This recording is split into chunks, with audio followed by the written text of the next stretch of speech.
Um, WikiLeaks is really pushing a change, and a change that we've been waiting thousands of years uh, for. I am totally in support of WikiLeaks. I'm totally in support of truth. I'm hoping that we get even more truth, but I don't think WikiLeaks is going to expose the real truth that we really need to understand, which is the medical deception.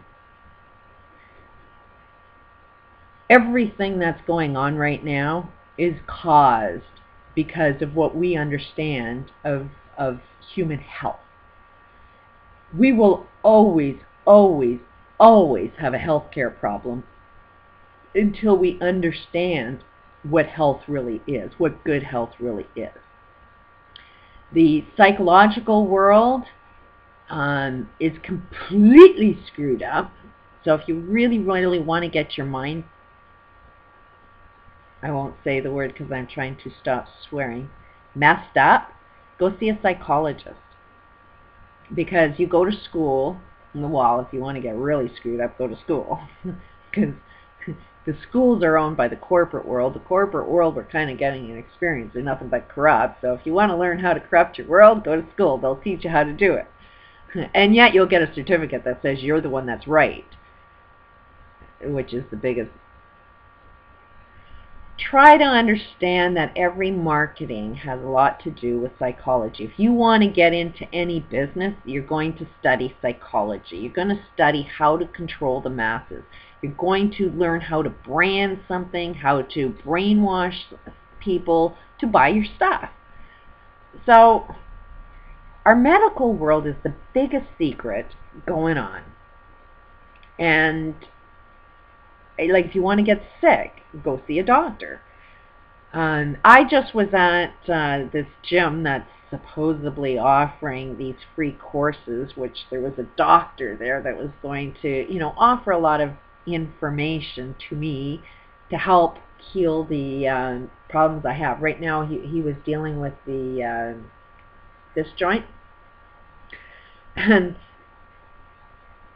it's like, most of the advice this guy was doing is saying that it's caused by repetitive overuse, but the only way to fix this is by doing repetitive exercises. And it's like, God, I went to a doctor to hear that. Like, I'm in this vicious circle of, okay, I need a little bit more information as to which muscles, but how can I improve my muscles? Because the guy explained exactly what I already knew. Every single muscle, the muscle in the back controls this.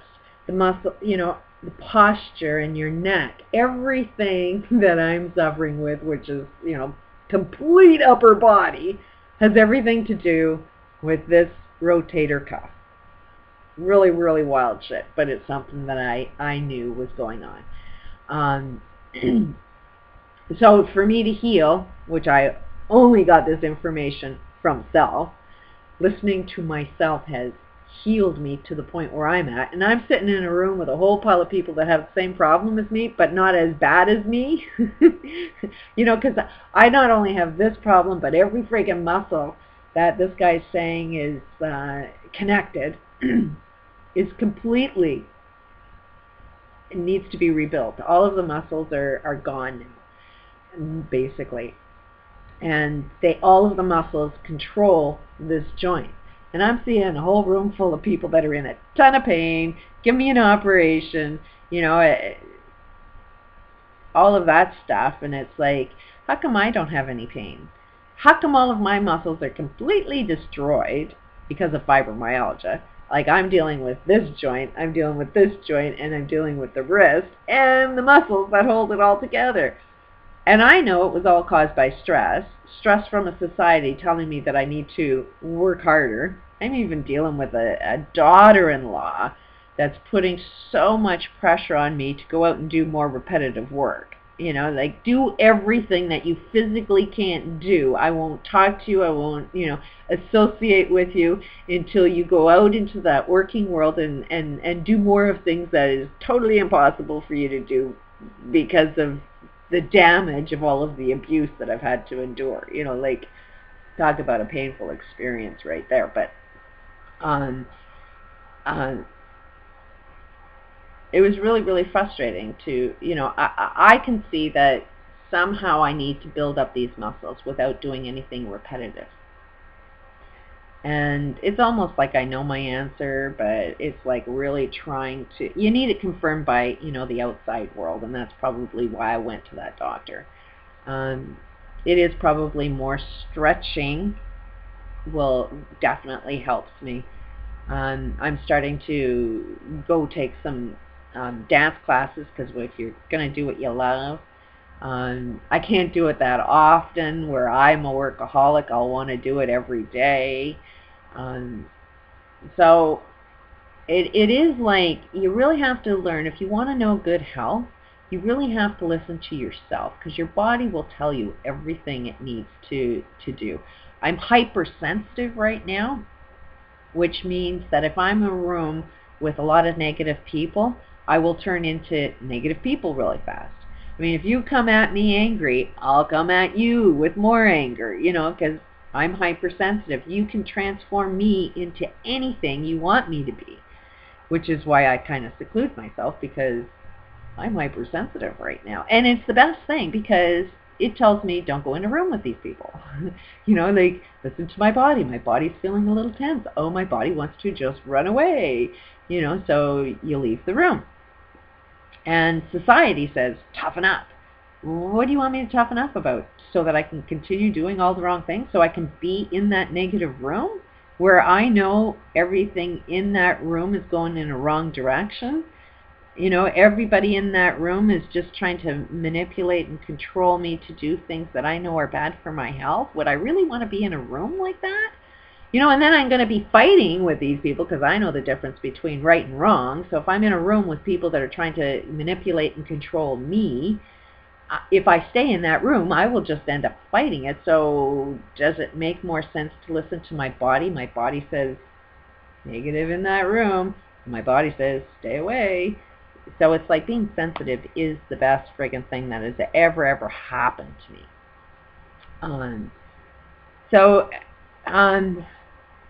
I wish that there was some way that we can unfold the biggest secret, the biggest lie, which is the healthcare lie. And I don't think that will ever happen. But here's some information about good health.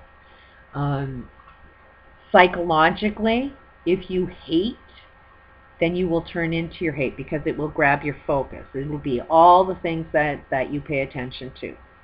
If you are lacking something, if you are lacking love and you need love from a certain direction that you're not getting it, then the reason why you're not getting it, you will turn into it. That's where I've seen that the cycle of abuse is happening.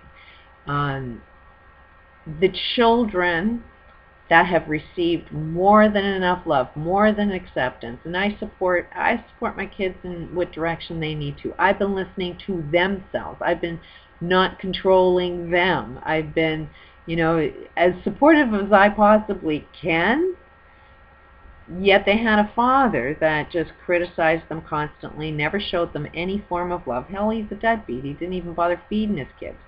This is the focus the kids had all the time. They didn't have any focus on their mother because they got the love that they wanted from them. But they were lacking it from their father, which gained their tunnel vision. I got to get my father's love. Got to get my father's love. So while you're trying to do that and it's your focus and you hate what he's doing, you're not going to realize that you're turning into the same behaviors as your father. And you'll never be able to see it because you're so busy hating that other person that you're not seeing that you're walking and talking exactly like the person you dislike. You're actually getting into relationships as your father. I mean, my boys are with girls that are got the same habits, got the same belief systems, got everything going that's identical to their stepmother that they don't happen to like, but yet they will never ever see it. So it's at the end of the day, while we're learning all of this truth, do as much as you possibly can to keep a smile on your face. Do not hate anybody, because you will turn into the hate, and that's where the cycle just gets repeated over and over and over again.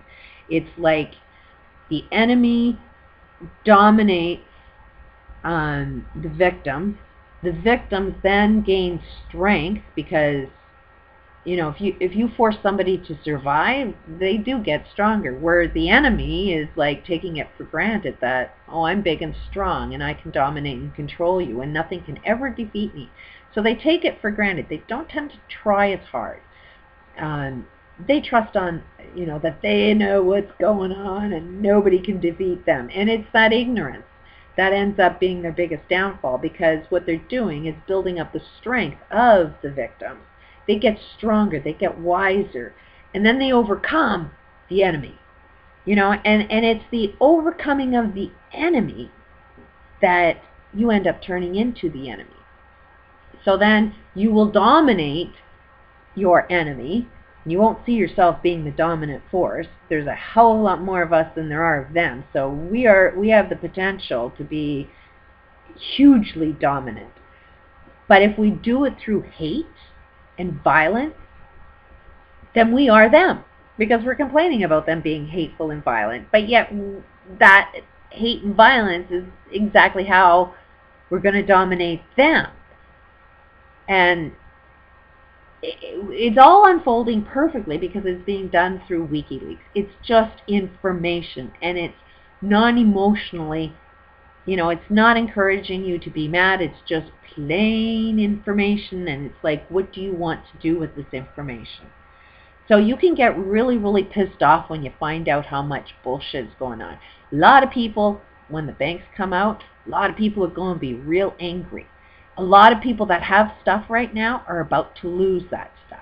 Anybody that's already lost your stuff, you're probably really stuck in being pissed off, angry, fight, flight, stress, everything that will end your death. It will end your life. It will kill you if you're in that state of being. And it's so important that the next round of people that are going to lose their stuff, they're going to lose their mind. They're going to be pissed off because they got the most to lose because they had the most stuff. The more stuff you have to lose, they are so attached to stuff. It's like, it wasn't so hard for me because I didn't really lose all that much stuff.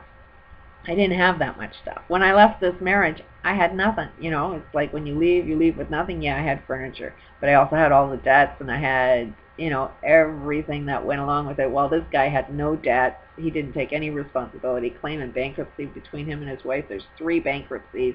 They still don't pay their debts. They still haven't learned from their lessons, and they're enjoying their stuff. So it's going to hit them really hard when they lose their stuff because they're attached to stuff so hard. So it's like, yeah, my ex-husband is about to lose his shirt, and then he's going to be real pissed off and angry and probably go into massive depression. His wife is probably going to leave him now because she's been there just for the stuff. So here this, my ex-husband that has been so attached to stuff and so detached from family and love, when everything crashes down, he's going to, I doubt very much that his wife will hang by. Like she just doesn't have it in her. She's so detached from any form of love that, if the money's gone, she's gone. She's shown that in history that if the money's gone, she's gone, because that's all she's after. And they may, that's just an observed, behavior, but I could be wrong. And the more information I put out there, especially from the people that hate me, it's like, then you'll prove me wrong. So by me just even saying that, hopefully, because she is a stalker and she does watch my channel, so she does sort of get this. that when you lose your stuff, are you going to leave your husband? You know, that's when it's going to really show up how much you love, is that when you lose everything, can you start to enjoy life? Or is everything all about your stuff? Help the next guy that's about to lose his stuff, because he's going to take it a little hard. And it'll be angry, and then that can destroy the planet too. So try and be peaceful and loving towards each other. Peace out.